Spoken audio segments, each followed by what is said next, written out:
You are now entering the horror sanctum.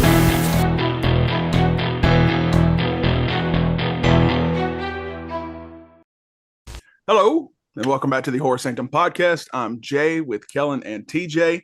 And for this week's movie, we went back to our bucket and selected one of my picks, 1999's Ravenous, starring Guy Pearce and directed by Antonia Bird. Now, this is most likely a film you may not have heard of. That's okay. That's why we're here. We're here to introduce you to some things that we think are amazing and some things that we think are trash. Spoiler alert, this is one of my favorite movies. So I was quite happy when we pulled it from the bucket. I'm pretty sure Kellen hasn't seen it until this episode. I know TJ has. But again, it may not be something you know, but I promise you it's a movie you should know. I think that what's like a hidden gem is used far too often for movies, but I truly think this is a hidden gem.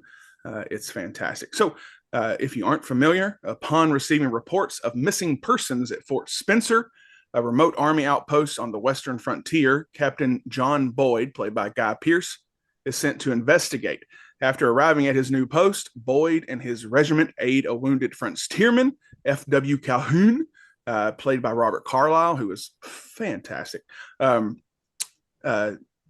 Calhoun recounts a horrifying tale of a wagon train murdered by its supposed guide, a vicious U.S. Army colonel gone rogue. Fearing the worst, the regiment heads out into the wilderness to verify Calhoun's gruesome claims. Spoilers, but this is from 1999, so you either haven't seen it or, it is what it is. We are going to give you some spoilers. Cannibalism. This movie's about cannibalism. It goes back to some Native American folklore with the Wendigo. When you eat the flesh of another, you gain their strength. I saw this movie when it came out. It's a movie even my mom has seen and enjoys, even though she says to this day she doesn't. But we used to watch this movie together all the time because it always came on HBO on Saturday nights. And I can quote this movie still, like rewatching it again for the first time in probably 15, maybe longer years. Like I'm sitting here, it's like, okay, I know what's going to say next. I know what's going to happen next. So I truly do love this movie. The first thing I want to point out, Guy Pearce. Guy Pearce is underrated as an actor. I know he was like huge for a while and kind of tapered off, but he's so good in this movie, and he's good in everything he is. The movie might not necessarily be great that he's in, but he himself is amazing. Robert Carlyle, I'm sure I've seen him in several other things, but he was also amazing in this film. But basically, Guy Pearce's character is in the Mexican-American War, and he's a coward, right? For the most part. He gets caught behind enemy lines, pretends to be dead. He ends up getting thrown in a pile of dead bodies. He comes out, takes over the camp, and he's, considered a hero by his counterparts. But some people know the truth. He eventually tells them the truth, and then they basically just ship him off to this fort, right? In the middle of nowhere, snow, kind of like my background here is what it looked like, with a ragtag group of people. You have Jeremy Davies, is that his name? He's fantastic from Lost and other things. He's one of the ones I can quote the most. He also played the Helter Skelter guy, Charles Manson, in a movie. He and was did. very convincing. He was in Justified. He was great. Dickie Bennett, I think is who he played in Justified. It's just a random thing that's stuck in my head. But the whole cast is amazing. David Arquette's in it. But you have a drunk who's always drunk. You have the captain who, if I'm correct, did he do something naughty? Yeah, he got canceled, solicited right? he solicited a 14-year-old boy to make naughty photos, and he got like 5 years probation and community Yeah. service. So when we watch Beetlejuice 2, I'm And he's like, on the he's the sex only offender one. list. Yeah, Yeah, he was that's the only why one he missing wasn't for in that one. Beetlejuice 2. So I Googled that's why he was. He Yeah. was still good in this movie despite that. Um, the soldier guy who's in every TV show as a villain you can ever think of. He has the short blonde hair. I can't think of his real name. He was also in Justified. I think he lives in Franklin. Yeah, he does. He's local. Yeah. He's great. He's a dick. But I absolutely loved every casting. A lot of people you don't know, but even the small parts that they play, are there. Like David Arquette has a very small part, but it's powerful, and you're like, oh man, this is fun. One of the things I remember the most, and I can say this to my mother still, or even text it to her and she'll crack up, is like, he was licking me, which is one of the best parts in this movie. So I kind of got away. So, anyways, you have this ragtag group of people, and then Mr. Calhoun shows up. He spins this story that's very similar to the Donner Party, if you're familiar with that, saying, we got stranded in these caves, and then the army fella went nuts. He ate us. We ate the belts first, shoes, blah, blah, blah. And then he turned on the rest of the party, killed them all. So he comes with this story. Here's the thing I'm uncertain of, and maybe since you've watched it a bunch more times, maybe you know. Were they trying to say this is like an alternate reality version of this was the Donner Party and this is what happened, or is this just very similar to the Donner Party? I just think so. I didn't deep dive into that when I told you guys. I think it's loosely based off the Donner Party. That's just because it lines up pretty well with it. I think. Yeah. I haven't dug into the internet to see if that is in fact true, but I mean, come on, it's got to be pretty close. Like they definitely read this story, like we can make a movie of that. Right. So he spins this tale about all these people that were murdered. So they're like, okay, well, we have to do our job. Go check it out. They go to the caves. They find the dead body, but they count one extra than he claimed. So they're kind of realizing, okay, he's lying to us. So he stays on the outside of the cave with Jeremy Davies and the canceled guy. And he's just like kind of acting sporadic and crazy. And at first I'm like, what's he doing? But he's trying to distract them from what he's doing. So then he goes over, starts digging like a fucking dog in the dirt, gets a knife, and then shit goes downhill. Real quick, according to Wikipedia, screenwriter Ted Griffin wrote a script that combined elements from the Donner Party and that of Alfred Packer, the real-life Colorado cannibal who survived by eating 5 companions after becoming snowbound in San Juan Mountains in the 1870s. Continue. Oh, wow. Nice. So there you go. It really ends up being Guy Pearce against Calhoun. No one believes Guy Pearce's story, right? He comes back. The general who sent him there is there saying, listen, here's your new leader, and it's Calhoun, but he's clean shaven. He's got his hair slicked back. He's in an army uniform.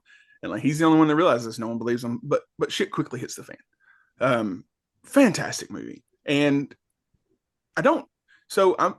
as I've gotten older, I've become more aware of scores, like movie scores. So back in the day, 99, I didn't give a shit about scores. I wanted that soundtrack with all the cool bands, like the Creed and the Rob Zombie, Disturbed. Like that's what I was into.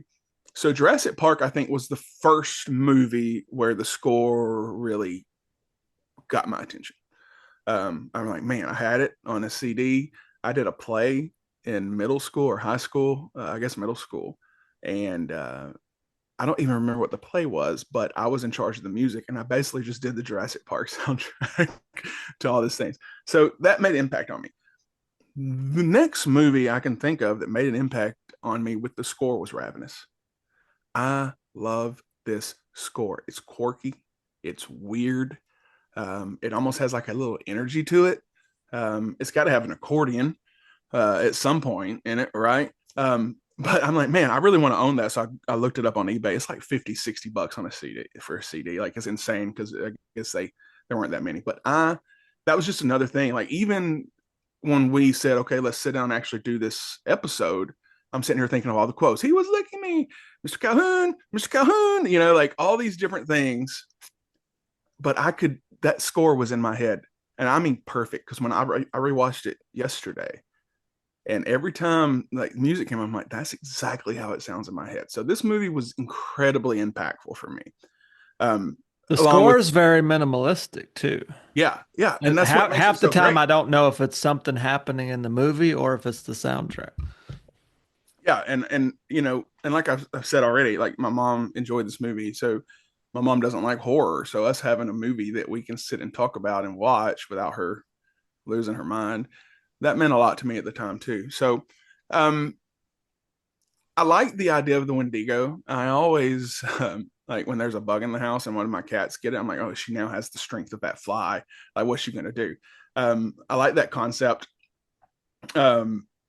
It makes you wonder, like, maybe that's why people want to be cannibals. Like, if I eat the rock, will I be as strong as The Rock? You know, like you just don't know. But anyways, I'm a little long winded, but that's just because this was probably the first movie I put in our bucket. Um, that and Uncle Peckerhead were like 1 and 2, I think. You're welcome. But anyways, we'll move on. But I absolutely love this movie. I love the setting. I love the direction, the cinematography, the score, acting. I know that I'm going to get flack when we get around to our ratings, but I also don't give a shit. It's my show. I can say what I want to say, and I love this movie. And we'll, yeah. But that's all I'll say for now. We'll pick up. I'll pick up some things when y'all say. I'm kind of TJ. You're going next. I'm kind of dreading Kellen, just because I don't know. He's a wild card. You know, he's crazy. So hopefully he liked it too. But let's see what you thought, Tej. I'm If you honestly can smell when the Rock is cooking. you can smell when he's cooking. Lots of protein. I'm honestly surprised that Jay knows this movie better than me. And I mean, it's a fairly like it's a cult classic, but I've never spoken to anybody else that really knew about this movie other than my cousin that I think I watched it with. So, um, and it seems like he's watched it a bunch more than me because it come on HBO a bunch of times. But this was one of the first DVDs I ever owned, just because it was like a budget title back when 7.99 was a good price to pay for a DVD, like super cheap. It was like perpetually in Best Buy's cheapo section, and before the days of the Walmart $5 bin, when that was like a 7.50 bin. This was one of the things that was just always around. It was a decent DVD. I think it had director's commentary on it. And I had it for years. I think I still have it in one of my gosh darn binders and all these 500 or 600 discs that I have that We're not going to talk about your that binder. aren't categorized in any way. I tried to find it, and then I just ended up watching it on the site because I was like, I'm tired of flipping through all these many nondescript binders, just trying to find a needle in a haystack. I do think I own it. I think I bought it at McKay's for a couple of bucks years ago, but um, I probably watched this movie over 20 years ago, like 2002, 2003, somewhere in there. Um, and instantly this was in the period when I was watching movies that just had actors and that I was just starting to really recognize good actors. And Guy Pearce was a guy I knew as a good actor because I had just seen him in L.A. Confidential a couple years earlier, which he's great in that. He's kind of a clean cut detective guy. And then the movie that made me love movies and made me actually want to maybe make movies. Memento. Memento. Yeah. Kellen, have you seen Memento. Memento? Maybe. You have to. You like Christopher Nolan. You have to. He's have gonna seen go. Memento. Maybe it's on his shelf. That's where he's ran off to. He has to. He has to have Memento. Memento. I watched in the theater when it was a super limited release in 2000, and that was the movie that just blew my mind because it basically plays in reverse from the last scene to the first. And it was the first time I was aware of a director and the way that you structure a story. Kind of like when I first watched Pulp Fiction. Uh, it was the first time when I really noticed, oh, there's a careful crafting in the way that you can tell a story. And I just thought Guy Pearce was, I mean, he is that movie. It's totally told through his perspective. He can only remember about 5 minutes at a time. It's a very compelling story. It's one of my top three favorite films of all time. It might be my favorite. Gun to head, if you just ask me without a lot of prep, what's your favorite movie? Memento is probably the first one that I come out with. So I love Guy Pearce. That will always be my favorite Guy Pearce role, even though he's done a lot of great films, even though he's kind of dropped off in the last 10 or 15 years. He was in a great Australian Western that made me think Proposition. Proposition. Very great film. He's so great in that. I thought he was Australian, and he's not. He's a Brit. Yeah, that was a great movie. Very good. Very good. Brutal, but good. I need to rewatch that. Anyway, this movie is kind of like if, I mean, I think a perfect double feature is Cannibal the musical and this movie, because it seems so much like a live action South Park type sensibility to it. Um, and those films are just so, I think of them almost in the same breath, just because of the subject matter, the goofiness of it. So I thought the same thing, but I also but we could go in the other direction. So here's your triple feature, right? Okay. Uh, Cannibal the musical, Ravenous, Yeah. Bone Tomahawk. Oh, yeah, that's like the hard That's like the hard there's a serious page. version. There's a page I follow on Instagram. I can't think of the name to save my life, but it starts with a V. But he posts stuff all the time, and it's like a smiling face in like 2004, blah blah blah blah blah, and then it turns into like a sad face. So it's like he watched Cars, and then he watched a Serbian film. That's kind of how that triple feature would play out, right? Like Cannibal musical. Oh, this is fun. Ravenous. This is kind of fun too. Oh shit, Bone Tomahawk. What did he just do to that body? Right, right. And very similar. Yeah, very similar storylines with the cannibalism and the Western kind of feel. All three great films, though. Uh, man, I remembered I remembered so many things. I hadn't seen this movie in probably 15, 20 years. I've probably only seen it maybe 3 or 4 times. And it was fun to remember some of those lines that I'd forgotten about, like the "he's licking me, he's licking me." That's probably the funniest thing in this film. But I remembered that the Robert Carlyle character, which if anybody doesn't know who he is, uh, he's in a lot of great films, but in the horror world, he's in 28 Weeks Later as one of the main zombie guys, and is very ravenous in that film as well. Um, but I remembered that he was a cannibal and he wasn't a good guy, but I didn't remember the twist of he was the soldier that he claimed was the bad guy. Uh, so when he shows up in the soldier outfit, I was surprised again because I hadn't seen it in like 20 years, and I was like, "Oh yeah, he was that guy," and there was kind of a twist.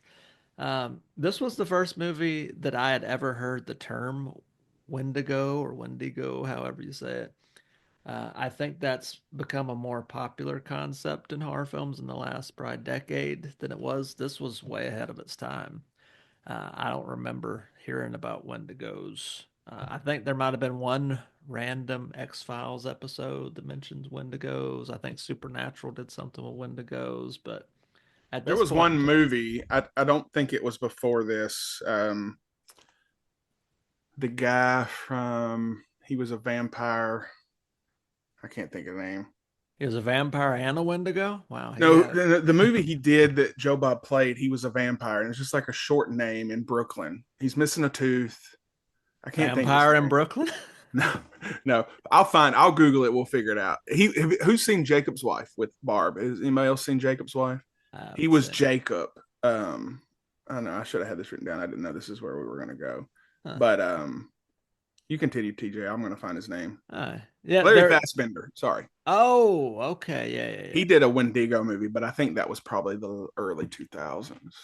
He's done a lot of work. Like he did The Habit, which was a That's the one I'm weird. trying to think of. Yeah, yeah, Habit. and Yeah, yeah, 95. Yeah, it was a very weird. yeah. He is. I mean, speaking as a bald guy, this guy's been going bald for 30 years.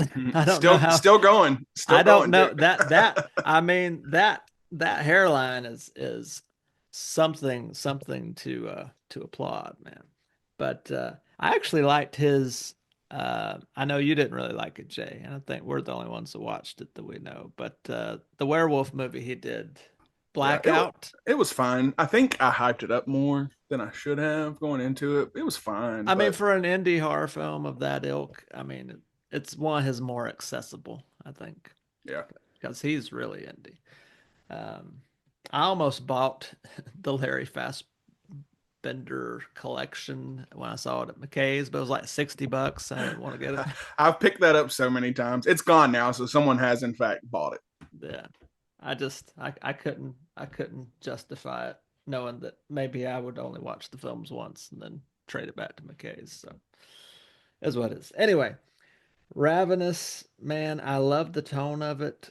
It's is such a dark comedy. It's a dark comedy about cannibalism, and you just can't say that about too many movies. You know, most cannibal movies are pretty hard serious, like the Cannibal Holocaust or any of the ones in the jungles that were filmed by weird Italians that used pseudonyms because they didn't want people to track them down and murder them for making terrible films. Um, so I just love the tongue in cheek nature. There's so many good actors in this. Jeffrey Jones is the pedophile who I couldn't think of the name, and Neal McDonough was the guy you couldn't think of. That's the he's been in a lot of huge, like he's in like every other Michael Bay film of the '90s and early 2000s. Uh, Good actor, local guy. Um, One of my producer buddies, I think, is trying to do something with them. So He almost exclusively plays an asshole too. yeah, but he's good at it. Yeah, he's great at it. I think the only movie I can think of offhand that he wasn't an asshole was the Captain America, the first Avenger, the first Captain America movie. He was one of his soldier buddies. He was broke out soldier. of prison. Yeah, I mean, he's a great actor. And I mean, there's no bad acting. I mean, David Arquette plays the goofball, and at that point in his career, you know, he just come off being, uh, you know, the goofball in the first two Scream movies, and that was probably his most notoriety at the time. And you know, 25 years later, that's still his most notoriety. He's just done it a few more times.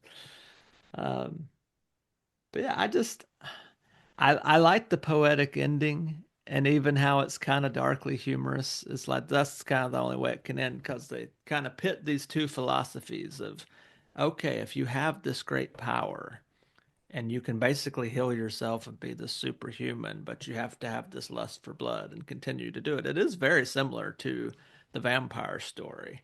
Would you do it? And it's kind of like the Calhoun character is the Dracula of the Wendigos, and he's the guy that says, "I am going to take the power. I'm going to do this, even if I have this insatiable lust for innocent blood.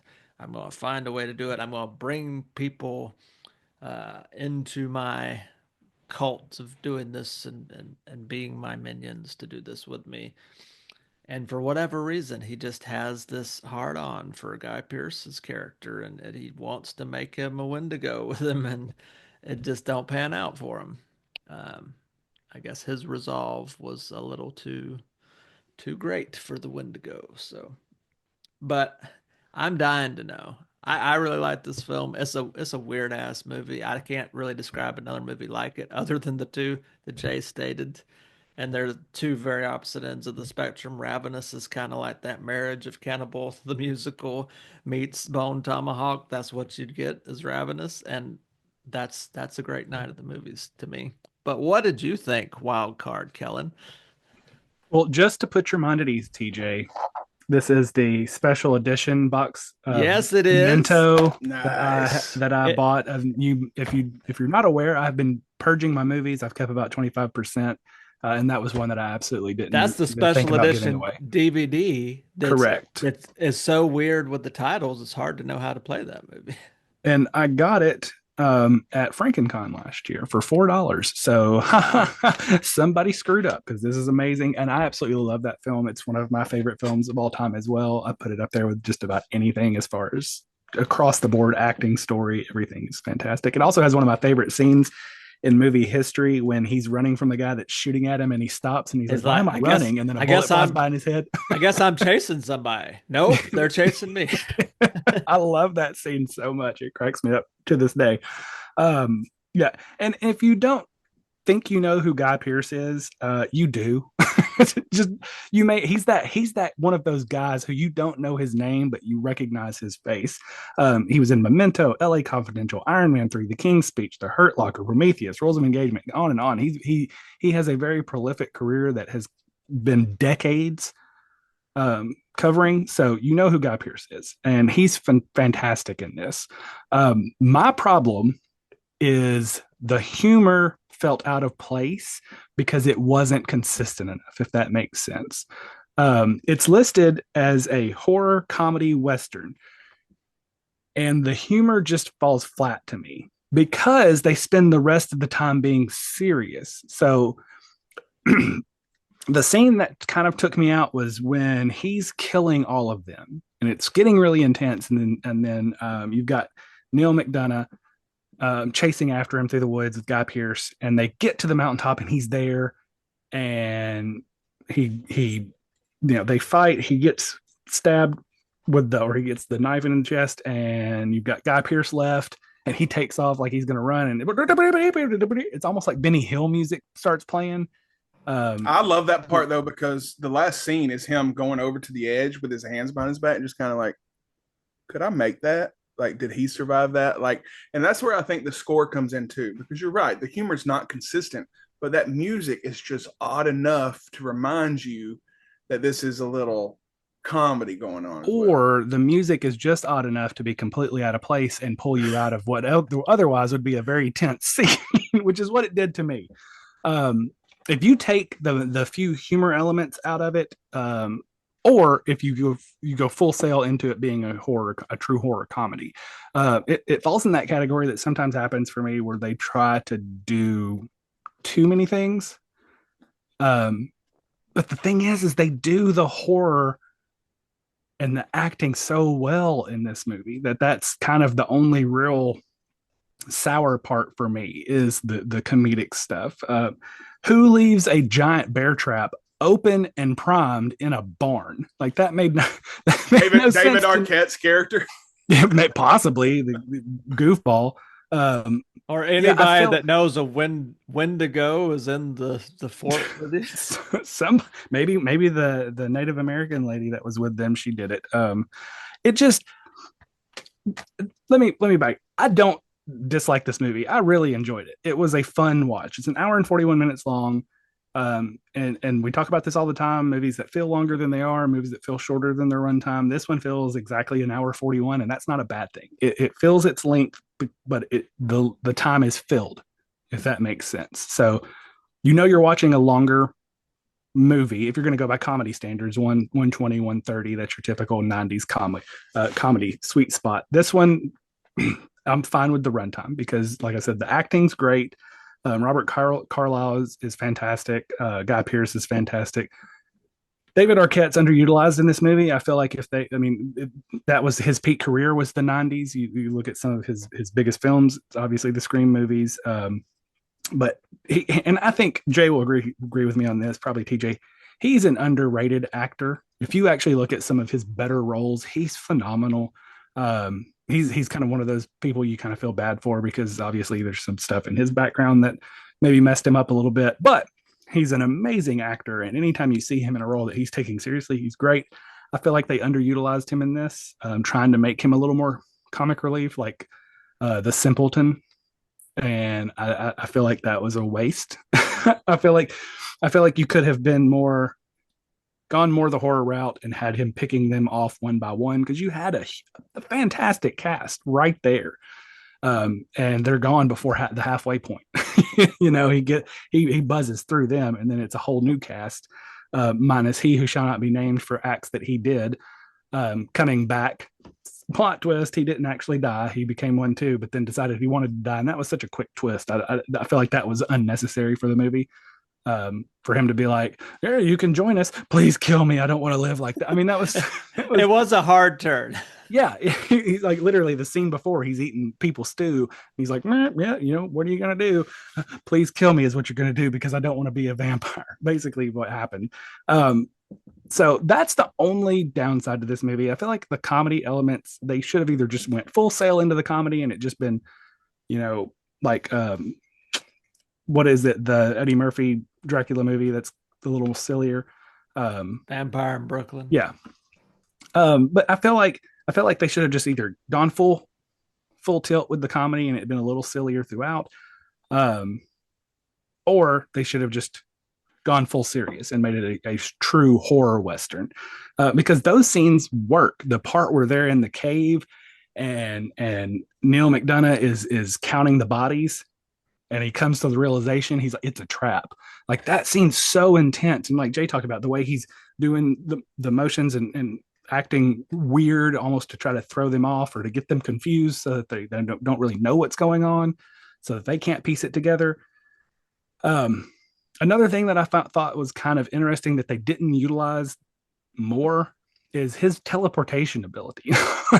like he was super fast, but then when he goes to chase him, he's like he's like a normal man. Like go again, pick one or the other. I feel like maybe it was the director's fault. I looked at some of her movies, and there was nothing that I could recognize that she had ever done.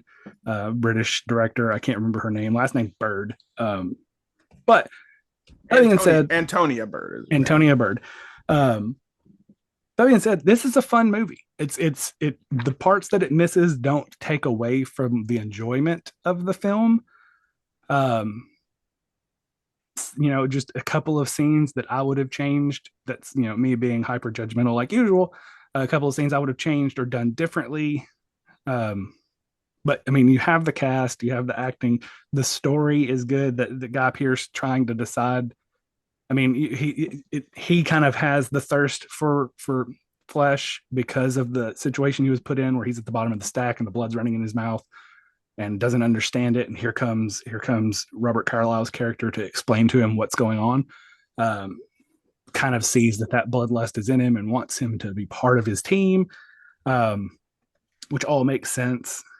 The fight between them at the end was fun. I feel like some of it was dumb. Like when he's got actual weapons to use and he picks up a piece of wood and hits him with it a couple of times. But that being said, I enjoyed the movie. It was not I did not know what to expect. I kind of got a little clue because Jay spoiled a little bit for me when he said it was like the Donner Party right before I started to watch it. You son of a bitch. But whoopsie. But I really enjoyed it. Like I said, Guy Pearce is fantastic. Robert Carlyle, the acting's great. It's there. The story's there. There's a couple of scenes, a couple of decisions the director made that just didn't hit for me. But I enjoyed it. That's all fair. One of my other favorite moments, same part where he was licking me, and when he explains himself, he's like, he was having a nightmare. He's like, and my mouth was on his wound. I promise you, I said wound up until this day. Well, I have a wound. And talking about Jeremy Davies being in Lost, Megan, my wife, to this day, does what Desmond did. He said brother in that show about 1,000 times, and she does it, and it crawls up my spine because she'll be like, what do you want for dinner, brother? And I'm like, oh my God, shut up. Because by the time that series was over, I was like, if I have to hear somebody say brother one more time, I'm going to shoot myself. So I don't know if she wants me to shoot myself, but she to this day still does brother. You've never been more attracted to her than when she calls you brother. Great show. They definitely fucked up that ending. They ruined that whole last season. My mom stopped watching. That was another thing her and I watched together, was Lost, and she stopped watching. Spoilers, if you haven't seen Lost. Are you both? Yeah. Okay. It was Lost was the first show that I remember being must-see TV, as far as I was there every Wednesday night watching every episode when it came on. 100%. So she stopped watching when Charlie died, because Charlie was told for something, Claire had to get off the island, and Claire stayed, and then he drowned. Like, they told him one thing and it didn't go that way. And I'm sure it was more of a contractual thing. I think he might've been hard to handle back then too. He was the guy. Was he in Merry or Pippin? Yeah, he was in Lord of the Rings. Yeah. That was an emotional Dominique scene Monaghan. With him drowning. Yeah, that was hand. Rough. Yeah, that was rough. Welcome to our Lost episode. But I love Lost. But yeah, my mom stopped watching after that because it just, like, it wasn't right what happened there. But again, I'm sure there were things after that. It was lost on her. Right. The show was lost on everybody after that. Here's one more thing. The season finale. Do you know what pissed me off the most? Like, we already know what's happening. I didn't care for it, but Jack lays down, and what happens? Anybody remember what happens when Jack lays down on the ground? The dog. That damn ass dog shows up after like 5 fucking seasons and lays down. I was prepared for the end. Jack's got to die. Cool. The dog comes and lays down beside him. Unnecessary, and I will never forgive you, J.J. Abrams, whoever else was involved. All right. Killing all fair points. I'm glad you didn't hate it. Let's go around and give our rankings, close up shop. I gave it a 4.5. I absolutely adore this movie. It's a movie I want other people to watch with me. It's kind of like The Faculty for me. Like there's just certain movies we hold to a certain standard because they mean more to us. This is one of those movies. I didn't give it a 5. It doesn't deserve a 5, but I give it a 4.5 because it's everything I want it to be. It's incredibly rewatchable. It's well acted. It looks great, and it's something I want to share. So 4.5 for me. TJ. Wow. High praise. I think it's a 3.5 for me. I mean, it's a solid film. I think it's an underappreciated gem. It's one I'd like to get more people to watch and whatnot. I don't think it's a 4-star for a few of the things that Kellen actually commented. There are a few hard tonal shifts, and sometimes the comedy versus the drama of it it's a little imbalanced at times, but I appreciate it for its weirdness in that way. But I do think that just takes it down just a half a notch for me. So and I don't give very many things over 4 stars. So 3.5 is a good 7 out of 10 for me. Okay, that's fair. Kellen. Yeah, I mean, just for all those reasons, it would be lower, but it's a fun movie. It's something that I would. I mean, it's a fun movie in the horror genre. Like it's obviously doesn't take itself too seriously, but it does the horror aspect right. Some great kills. It's just like I said, just a few little things, but it's definitely a movie that I would, if somebody was like, "Hey, can you think of something that I could watch that's not going to be like, I don't have to just zone everything out and focus on." Yeah, this is one of those movies, and that's fine. That is a great movie to have in your pocket to tell somebody when they're just like, I don't really want something that I have to like be intently focused on, but something that I can kind of enjoy and have on while I'm doing something. And this is one of those movies. And some of my favorite movies of all time are those movies. Like I've mentioned before on the show, Hot Rod. Hot Rod is a movie that you don't have to pay attention to. It's great to have in the background and occasionally look up and be like, this is one of those movies. It has enough of those scenes where you look up, watch real quick, and then you can kind of dip out for the dialogue. So, well, of that, I would say a 3. I think a 3 is fair. And again, if you know my ratings, me giving it a 3, you should probably watch it. Right. We'll take it. We'll take it all day long. That puts us at a 3.6666667. So we'll call that a 4. So I kind of went there. But all right. Ravenous, 1999, 4 Wendigos out of 5, I guess. All right. That's it for this episode. Be sure to subscribe to our YouTube channel to wherever you're listening to this podcast. Follow us on Instagram. Join our group on Facebook, TikTok. I don't know if Elon Musk is going to buy TikTok and save it for us Americans or not, but we're on there as well. And we have an Amazon music playlist that I update every week with music from the upcoming episodes. If you listen to that, and I looked the other day, we have a lot more subscribers on there than I thought we did. So thank you. What? Because I work hard on the Amazon music playlist. Nice. Thanks for paying attention. So, keep doing that. I do add music early, so it can kind of give you a little clue to what we're going to be doing in the next couple of weeks. And we do have some fun shows coming up. I won't spoil any of them yet in case they fall through, but 2025 is looking good. So signing off, I'm Jay with Kellen and TJ. And until next time, keep it spooky.